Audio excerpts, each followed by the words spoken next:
I'll surely miss your tender kiss. Don't leave me this way. Baby, my heart is full of love and desire for you. Now come on down and do what you gotta do. You started this fire down in my soul.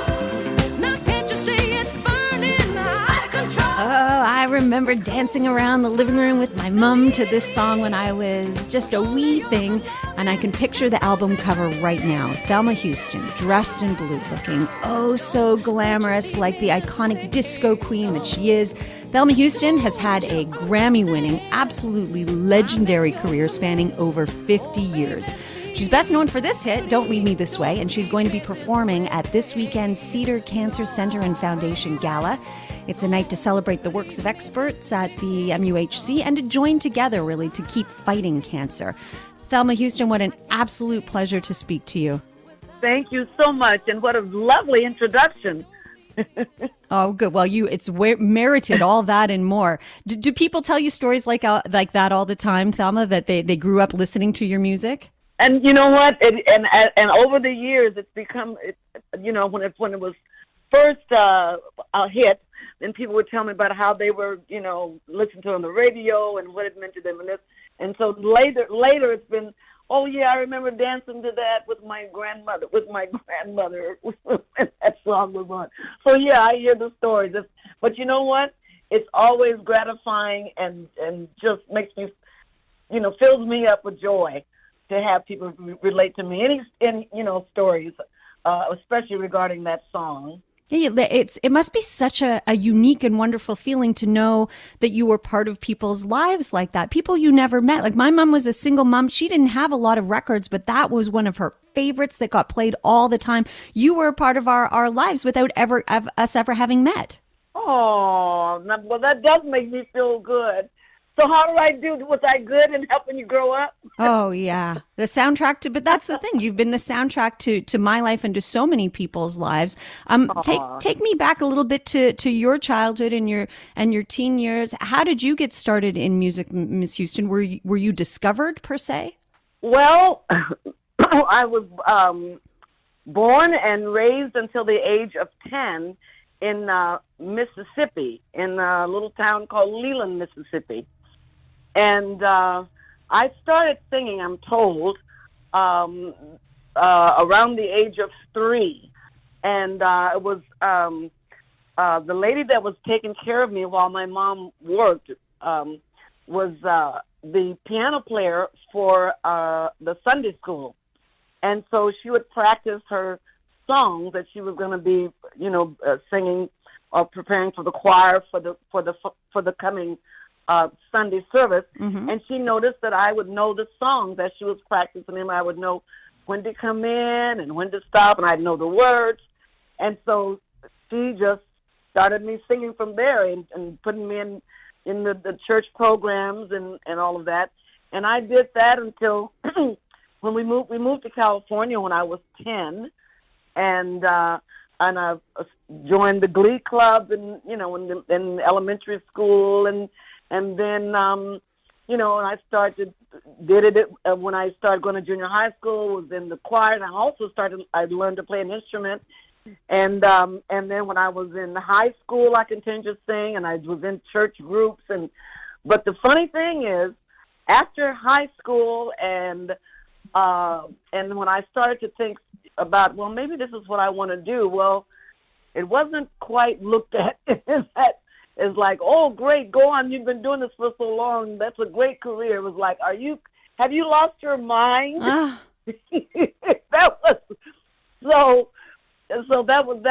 was how that was. But of course, after I persisted, and then with being, like I said, in gospel groups and different things, and getting an opportunity, I was met with, of course, much more support from my mom, and who became, who became like my biggest fan in a good way. Oh. Not a stage mom, but a good supporter. And by the time I started professionally singing, I had been married and I had 2 children. Oh, wow. So I wasn't one of the go to dance class kids in school and having that kind of a background or taking dance lessons and so forth. It just kind of, happened. I love this idea that your mom became your biggest fan, not a stage mom, but like your biggest fan. What would you say in this incredible career that you've had, again, spanning over 50 years? What's your proudest moment, Thelma? Well, and I've been thinking about that recently, and I think that my proudest moment is that after all this time of being in this business, I still love it. I still look forward to the next job, and I'm almost certain that there will not be another job after every one that I've had. So I think you're safe. I think you're okay. It's the fact that I've had this kind of career, and I'm still excited about it. Yeah, what a blessing. That's amazing. And you're still performing all over the world, but I bet that things have changed drastically in the music industry. So tell us a little bit about what it's like now compared to what it was like earlier in your career. You must have seen some very diverse things. There have been obviously, of course, lots of changes. Technology had a lot to do with it. I think the advent of MTV and videos and that had a lot to do with it, and it had a lot to do with on the one hand of getting music to a broader I guess spectrum of audience, because of the technology. But the other thing about it is that it happens for some people that is happening for them at this time. It almost doesn't allow you the value of having an opportunity to perform and perfect your talent or your show or your gift, and performance-wise. You're kind of limited. You have to, when you come out on that large spectrum like that, and you're thrown out there, then immediately people think, well, you're supposed to know how to do all of these things. Right. When in fact you have not had that experience. You know what I mean? I'm speaking in terms of like the shows that have put out some amazing talent that we may not have had an opportunity to see. And some people have done very, very well on it, but others have not had as much success and have been very talented. But I think a lot of it, it has to do with, I believe, the fact that you don't have the opportunity to get to perfect your craft. That's interesting. And yeah, that is what I think is, that's the negative side of it. But again, like I said, the other part is that, you're out bigger, you're out faster, you're out, and if you have all your ducks in a row, then you can be very, very successful. It used to be so dependent upon what the record companies did or what, but now you have more to say about your success and than in the past having to be so dependent upon a record company. That's what I'm saying. I bet. We are speaking with legendary performer Thelma Houston, who is going to be in town this weekend performing for a good cause. And you said you still love every minute of it. Do the audiences just eat it up still to this day? I'm sure.